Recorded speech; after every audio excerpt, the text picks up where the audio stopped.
Hello বন্ধুরা, আশা করি আপনারা সবাই ভালো আছেন। আমিও ভালো আছি। ঠিক আগের মতো আজকেও একটি নতুন ছবি আঁকার চেষ্টা করছি। একবারে সম্পূর্ণ আনকমন ছবি। আজকে একটি কই মাছ আঁকার চেষ্টা করছি। আমি কই মাছ খেয়ে খুব ভালো পাই, সবারই জানি প্রিয়।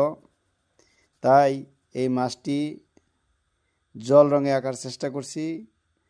বিভিন্ন মাধ্যমে ছবি আঁকা যায়, যেমন পেস্টেল কালার, অ্যাক্রিলিক কালার।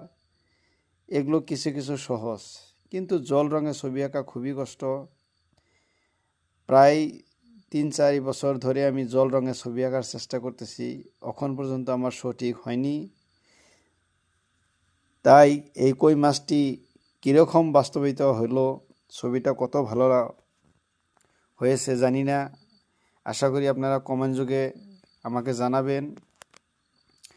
আর এই মাছ কে কে মেরেছেন, বড়শি দিয়ে মারছেন না জাল দিয়ে মারছেন, খাইতে কত মজা, আশা করি আমার এই ছবির মাধ্যমে, এই ভিডিওর মাধ্যমে কমেন্ট করবেন। যদি ছবিটা ভালো লাগে তাহলে আপনারা বেশি বেশি লাইক, কমেন্ট এবং শেয়ার করবেন আর আমাকে উৎসাহিত করবেন। ধন্যবাদ।